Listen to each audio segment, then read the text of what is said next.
వీక్షణం. నేను అఖిల. నిన్న మొన్నటి దాకా భారత్కు యువతీ బలం, యువశక్తి ఎక్కువ ఉన్న దేశం అంటూ అంతా మాట్లాడుకునేవారు. కానీ ఇప్పుడు అది తగ్గుతుంది. ఇకపైన తగ్గుముఖమే పడుతుందని పరిస్థితులు చెబుతున్నాయి. అందుకే గతంలో జనాభా నియంత్రణ అన్నవారే ఇప్పుడు కనండి బాబు కనండి అంటున్నారు. కథ మార్చాల్సిన టైం వచ్చిందంటున్నారు. లేకపోతే పెను నష్టం తప్పదు అంటున్నారు. జనాభా పెరగకపోతే నిజంగానే అంత పెద్ద నష్టం ఉందా?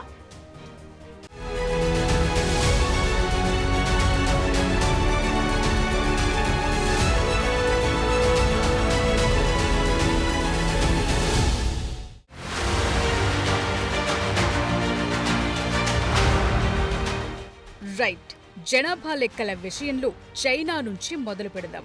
ఒకప్పుడు చైనా ప్రపంచంలోనే ఎక్కువ జనాభా ఉన్న దేశంగా ఉండేది. కానీ భారత్ దాన్ని అధిగమించింది.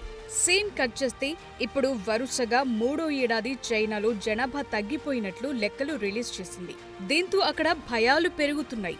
ఎందుకంటే ఓవైపు వృద్ధుల జనసంఖ్య పెరుగుతోంది, అదే సమయంలో పనిచేసే యువత సంఖ్యలో తగ్గుదల స్పష్టంగా కనిపిస్తోంది. చైనా ఒక్కటే కాదు, తూర్పు ఆసియాలో జపాన్, సౌత్ కొరియా, హాంకాంగ్ లోనూ జనాభా పడిపోయింది. ఎందుకు కారణం? పెరుగుతున్న ఖర్చులు, విద్య, ఉద్యోగం అనేసరికి పెళ్లిళ్లు, ఆ తరువాత సంతానాలు వాయిదా పడుతున్నాయి.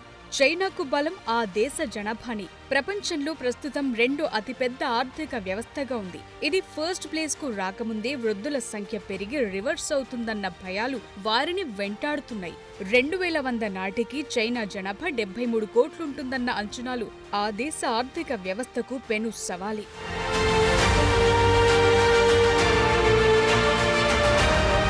సరే, ఇప్పుడు మన దేశం విషయానికి వద్దాం. కొన్ని రాష్ట్రాల్లో విపరీతంగా జనాభా ఉంటే, ముఖ్యంగా దక్షిణాది రాష్ట్రాల్లో మాత్రం తగ్గుతోంది. సో ఆటోమేటిక్ గా జనాభా ఎక్కువ ఉన్న రాష్ట్రాల్లో విద్య, ఉపాధి, ఉద్యోగ, వ్యాపార అవకాశాలు లేని వారంతా దక్షిణ భారత రాష్ట్రాలకు విపరీతంగా వలస వస్తున్నారు. ఇక్కడున్న జనాభా గ్యాప్ ను వలసలతో ఫిల్ చేస్తున్నారు. ఇది శాశ్వత పరిష్కారం కాదు. ఒకప్పుడు కుటుంబ నియంత్రణ చర్యల్లో భాగంగా సౌత్ ఇండియన్ స్టేట్స్ కట్టుదిట్టంగా ఆ రూల్ ను ఫాలో అయ్యాయి. ఇంటికి ఒకరు లేదా ఇద్దరి వరకే సంతానాన్ని సరిపెట్టారు. కానీ ఇప్పుడు అలాగే ఉంటే కుదిరే పరిస్థితి కనిపించడం లేదు. అందుకే ఏపీ సీఎం చంద్రబాబు ప్రతి సందర్భంలోనూ ఇదే మాట మాట్లాడుతున్నారు. 51 తర్వాత కంట్రీ కూడా తగ్గిపోతుంది పాపులేషన్. దీనికోసం నేనేమంటున్నానంటే population management, replacement 2.0, 2.1 replacement. Every couple 2.1 చిల్డ్రన్కి లైఫ్ టైంలో భర్తిస్తే దానివల్ల సేమ్ పాపులేషన్ కంట్రోల్ అవుతుంది. ఎక్కువైతే ఎక్కువ అవుతుంది, తక్కువైతే తగ్గిపోతుంది. ఇప్పుడు ఎక్కడున్నాం మనం అంటే 2025 1.8 అక్కడున్నారు. ఇప్పటికే 1.93, 21కే అంటే కంట్రీలో కూడా పాపులేషన్ తగ్గుతూ ఉంది. జనాభాని అసలైన ఆస్తి అన్నది ప్రస్తుతం డౌన్ ట్రెండ్ లో ఉన్న చైనా ఆందోళన చూస్తే అర్థమవుతోంది. ఇప్పుడు దక్షిణాది రాష్ట్రాల ముఖ్యమంత్రుల ఆందోళన చూస్తే అర్థం చేసుకోవచ్చు. ఎందుకంటే జనాభా లేకపోతే ఏ పని చేయలేని పరిస్థితి, సంపద సృష్టి, మ్యాన్ పవర్ జనరేషన్ ఇవన్నీ తగ్గి మ్యాటర్ లేకుండా పోతుంది. సౌత్ ఇండియా మొత్తం డేంజర్ ట్రెండ్లో ఉంది. డేంజర్ సిగ్నల్స్ మోగుతున్నాయి. ఇంకా రాను ఇప్పుడు South Korea 0.7, Japan same thing, even యూరోప్లో జర్మనీ ఇవన్నీ కూడా సేమ్ థింగ్. చైనా కూడా ఇంక డిమినిషింగ్ పాపులేషన్. వాళ్ళకు మనకు చూస్తే వాళ్ళ పాపులేషన్ మనకంటే ఎక్కువ ఉండి వాళ్ళు మనకంటే తగ్గారు. మన జనాభా పెరిగింది. ఇది కొన్ని రోజులు ఉంటుంది, మళ్ళీ మనం కూడా తగ్గుతాం. So this is where population as asset. ఇద్దరు పిల్లలకు మించి ఉన్నవారు స్థానిక సంస్థల ఎన్నికల్లో పోటీకి అనర్హులనే నిబంధనను కుటుంబ నియంత్రణ చర్యల్లో భాగంగా 1994లో ఉమ్మడి ఏపీలో తీసుకొచ్చారు. కానీ ఇప్పుడు దాన్ని తీసేస్తామని, పిల్లలు లేని వారికి పోటీకి అనర్హత విధిస్తామంటున్నారు చంద్రబాబు.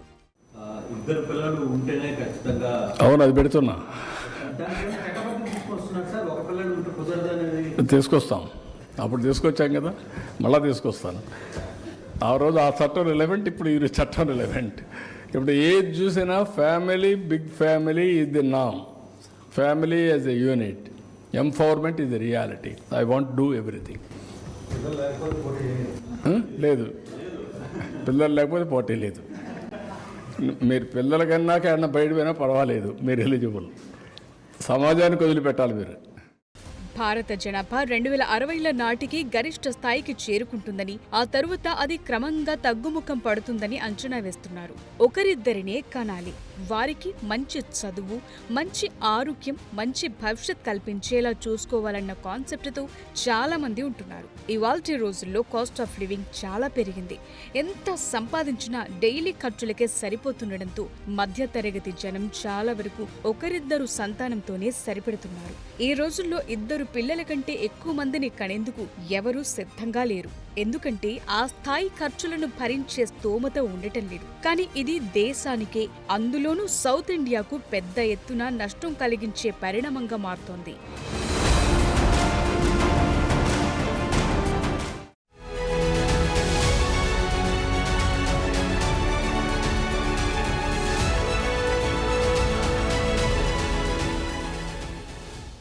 జనాభా పెరుగుదల విషయంలో ఇప్పుడు కొత్త విషయాలు బయటకొస్తున్నాయి.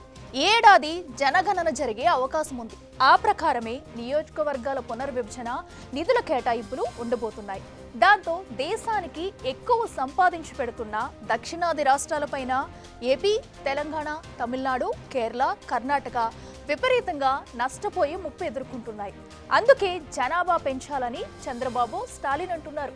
మరోవైపు జనాభా ప్రకారం కాకుండా రాష్ట్రాల పన్నుల వాటా ఆధారంగా నిధులు డిస్ట్రిబ్యూషన్ ఉండాలని తెలంగాణ సీఎం రేవంత్ రెడ్డి వాదిస్తున్నారు. మరి సౌత్ ఇండియాకు జరగబోయేదేంటి?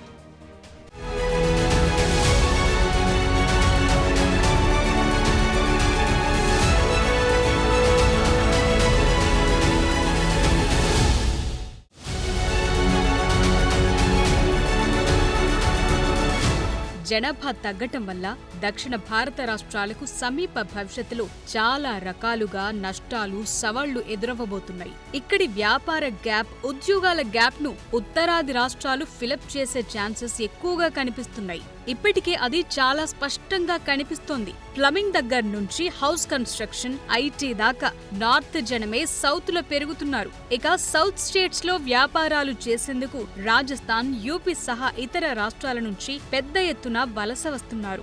మంచి పొజిషన్ కు వెళ్తున్నారు. కారణం ఇక్కడ భారీ గ్యాప్ ఉండటమే. వాళ్ల రాష్ట్రాల్లో పోటీ ఎక్కువగా ఉండటం, జనాభా ఎక్కువగా ఉండడంతో సౌత్ కు తరలి వస్తూనే ఉన్నారు.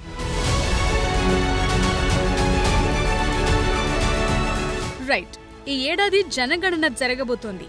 ఇది 2026 దాకా కొనసాగుతుంది. ఆ లెక్కల ప్రకారమే నియోజకవర్గాల పునర్విభజన ఉండబోతోంది. అంటే జనం ఎక్కడెక్కువ ఉంటే అన్నేసి నియోజకవర్గాలు పెరుగుతాయన్నమాట. అదే జరిగితే జనం తక్కువగా ఉన్న సౌత్ లో నియోజకవర్గాల్లో పెద్దగా మార్పు ఉండదు. అదే టైంలో నార్త్ లో, ముఖ్యంగా యూపీ, బీహార్, రాజస్థాన్, మధ్యప్రదేశ్ వంటి చోట్ల విపరీతమైన జనాభాతో ఎక్కువ సీట్లు పెరిగే అవకాశం ఉంటుంది.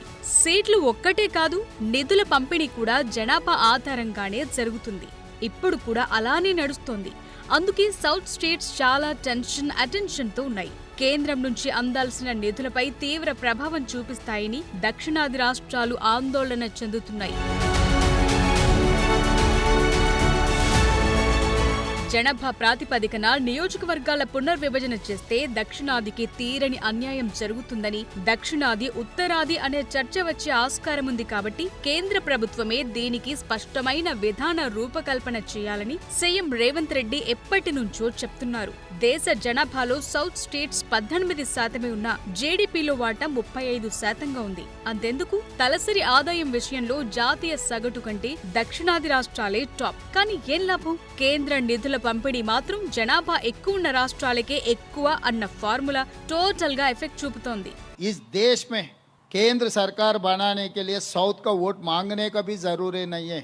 If they wanted to increase up to 800 plus seats, South is going to now 123 is there. It is going to minus. So then our role is very meager or otherwise negligible. हम economy इतना contribute कर रहा है, जो government of India जो instruction दिया हुआ है, हर instruction we are obliging. In other hand government of India is ready to punish because of Narendra Modi ji. तो ये मामला कहाँ तक लेकर जाएंगे? हम क्यों खामोश बैठेंगे? हम लोग तो आवाज़ उठाना ही पड़ता है ना, जब हमारा हक किसी ने छीन ले रहा है. तो हमारा हक छीनने के लिए कोशिश किए तो naturally south north argument automatically it will come up. 1970లో కేంద్ర ప్రభుత్వం జనాభా నియంత్రణ కార్యక్రమాలు చేపట్టింది. వీటిని సౌత్ స్టేట్స్ పక్కాగా అమలు చేసి అభివృద్ధికి బాటలు వేశాయి. కానీ ఉత్తరాది రాష్ట్రాలు జనాభాను కంట్రోల్ చేయలేకపోయాయి. అదుపు చూసుకోకుండా పెంచుకుంటూ వెళ్లాయి. ఇదే ఇప్పుడు సమస్యగా మారుతోంది. జనాభాను నియంత్రించుకుని ఇప్పుడు ఏపీ, తెలంగాణ, తమిళనాడు, కేరళ, కర్ణాటక నష్టపోవాల్సిన పరిస్థితి వచ్చింది. జనసంఖ్య అదుపు చేసుకోలేకపోయిన ఉత్తరాది రాష్ట్రాలు లాభపడే సీన్ ఏర్పడింది. అందుకే జనాభా ప్రాతిపదికన నిధుల బట్వాడా కాకుండా ఆర్థికంగా మంచి పర్ఫార్మెన్స్ చూపే ఆధారంగా ఇవ్వాలంటున్నారు. అది జరగాలంటే రాజ్యాంగంలోని ఆర్టికల్ 81 కు సవరణ చేయటం ద్వారా దక్షిణ భారత రాష్ట్రాలు నష్టపోకుండా కొత్త ఫార్ములా తీసుకురావాలి. కానీ ఇది చేసేదెవరు?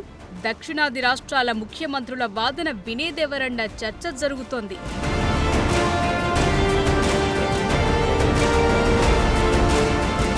ఒక్కసారి ఈ లెక్కలు చూడండి. జనవరి నెలకు గాను కేంద్ర పన్నుల్లో రాష్ట్రాల వాటాను ఎలా పంచిందో. మొత్తం 1,73,030 కోట్లను 28 రాష్ట్రాలకు డిస్ట్రిబ్యూట్ చేసింది.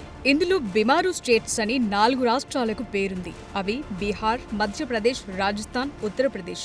ఇందులో బీహార్ కు ఏకంగా 17,403 కోట్లు, మధ్యప్రదేశ్ కు 13,582 కోట్లు, రాజస్థాన్ కు 10,426 కోట్లు, ఇక ఉత్తరప్రదేశ్ కు ఏకంగా 31,039 కోట్లు పంచింది కేంద్రం. ఇది 2025 జనవరి పన్నుల వాటా లెక్కలు. ఇందులో టాప్ 3లో బిమారు రాష్ట్రాలైన యూపీ, బీహార్, మధ్యప్రదేశే ఉన్నాయి. మరి ఆ రాష్ట్రాల నుంచి కేంద్రానికి వెళ్లింది గోరంత, తీసుకున్నవి కొండంత.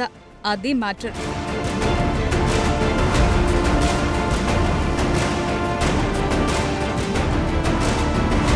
చూసారుగా, జనవరి పన్నుల వాటా కింద 1,73,030 కోట్లు రిలీజ్ చేస్తే అందులో జనాభా ఎక్కువుండి వెనుకబడ్డ రాష్ట్రాలైన యూపీ, బీహార్, మధ్యప్రదేశ్, రాజస్థాన్ ఈ 4 రాష్ట్రాలే ఏకంగా 72,450 కోట్లను దక్కించుకున్నాయి. అంటే 100 రూపాయలు చెల్లిస్తే 200 రూపాయలపైనే యూపీ, బీహార్, మధ్యప్రదేశ్, రాజస్థాన్ రాష్ట్రాలు పొందుతున్నాయి.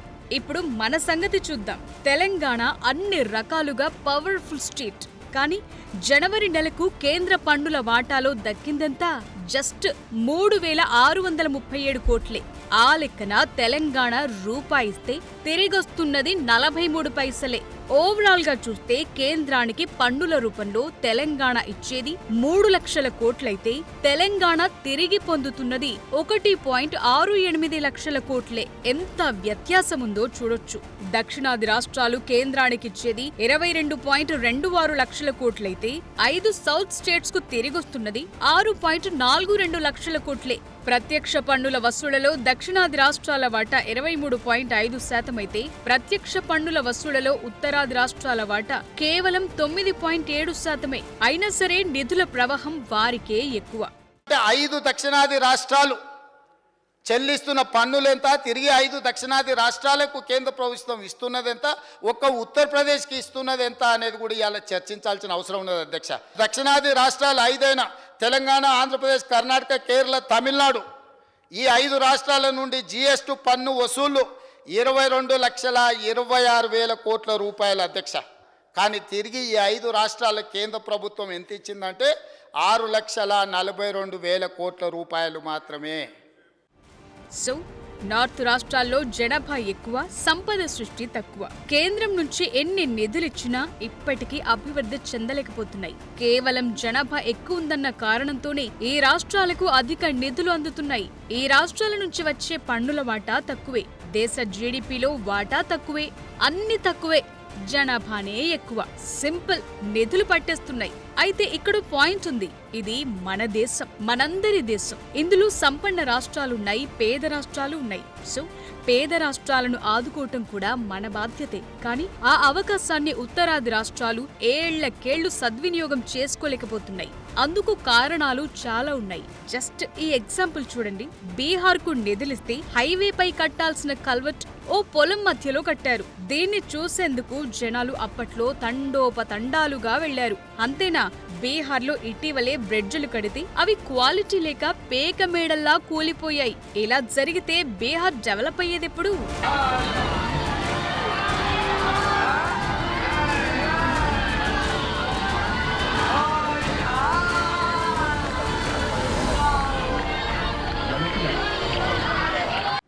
నియోజకవర్గాల పునర్విభజన జరిగితే యూపీలో ఇప్పటికే ఉన్న 80 లోక్సభ స్థానాలకు మించి విపరీతంగా పెరుగుతాయి. బీహార్ పరిస్థితి కూడా అదే. సో చెప్పాలంటే ఈ బిమారు రాష్ట్రాల్లో గెలిస్తే చాలు, కేంద్రంలో అధికారం మనదే అనుకునే పరిస్థితి రాజకీయ పార్టీలకొస్తుంది. అదే జరిగితే ఆ రాష్ట్రాలకే నిధుల ప్రవాహం కొనసాగుతుంది. అందుకే దక్షిణాది రాష్ట్రాల సీఎంలు కలవరపడుతున్నారు. ఉత్తరాది రాష్ట్రాలకు దశాబ్దాల తరబడి ఆర్థిక సహాయాలందుతున్నాయి. అయినా వెనుకబాటుతనం నుంచి ఆ రాష్ట్రాలు బయటపడలేకపోతున్నాయి. పైగా ఇప్పుడు జనాభా ప్రాతిపదికన నియోజకవర్గాల పునర్విభజన చేసి నిధులు బట్వాడా చేస్తే ఇంకెంత లాభపడేవి అవే. అదే సమయంలో ఇంకా నష్టపోయేవి దక్షిణాది రాష్ట్రాలే. మరి రూల్స్ మారుస్తారా, అలాగే కానిస్తారా అన్నది కీలకం కాబోతోంది. ఇప్పటికిప్పుడు సౌత్ స్టేట్స్ జనాభా పెంచినా అది వర్కౌట్ అవుతుందా లేదా అన్నది గ్యారెంటీ లేదు. రాష్ట్రాలకు నిధులొస్తాయని చెప్పి పిల్లల్ని కనే పరిస్థితి సౌత్ ఇండియాలో లేదు.